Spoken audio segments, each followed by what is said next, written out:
Ayon sa ating putingas, umulan ng pera sa House of Representatives ngayong araw. Sa duffel bags nakalagay ang perang isinuhol sa mga kawatang congressman. At ito, mga kapalangga, ay utos o mando ng Bangag Administration. Mga kababayan, talagang ito, kung hindi kayo kikilos, kung hindi kikilos ang ating mga militar, ang mga pulis na mag-speak up, then talagang pamumunuan kayo ng mga bangag. Tandaan ninyo, yung kapapasok lang. Itong impeachment kay Sara, sinabi ko na to sa inyo. Dahil nga, may nakarinig mismo na katabi ni Bangag at ni Lisa Tanas, ni Tambaluslos, nung ito'y pinag-usapan nila.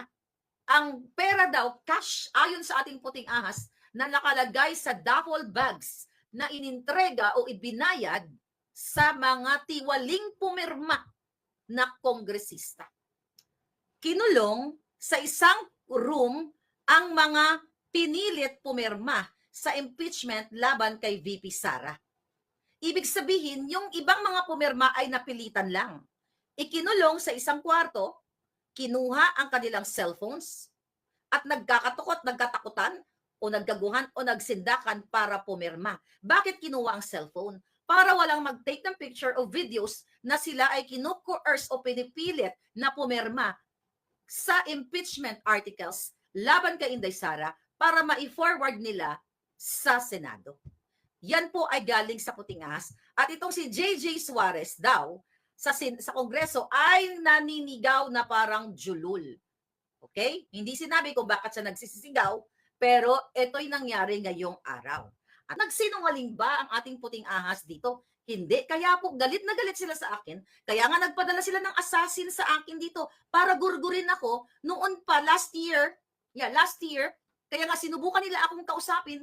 Ulitin ko, December pa lang ng 2022 ay iniimbita na ako para mag-reconcile kay Lisa Tanas at sorpresahin ko raw siya sa Malacanang. Hindi po ako pumayag dahil alam ko trap lang yun. Baka pagdating ko sa Malacanang ay itulak ako ni Lisa Tanas at sabihin ako ay nagpatiwakal. Hindi ako tanga. Kaya sumunod may mga ayan si Atty. Glenn Chong makapagsabi niyan.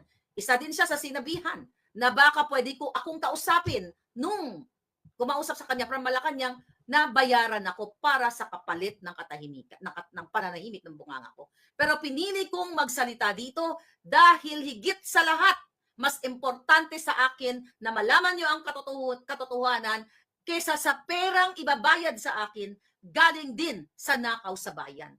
Mas masarap mamatay nang hindi ka nagnanakaw sa kaban ng bayan. Mas masarap na pumikit ang mga mata na hanggang sa huling patak ng dugo mo, nilabanan mo ang mga bangag. At yan ang gagawin ng mamamayang Pilipino na nakakarinig ngayon sa aking bunganga. At yan din ang gagawin ninyo. Dahil sobra na ang ginagawang pang-aabuso sa kapangyarihan ng mga bangag na ito.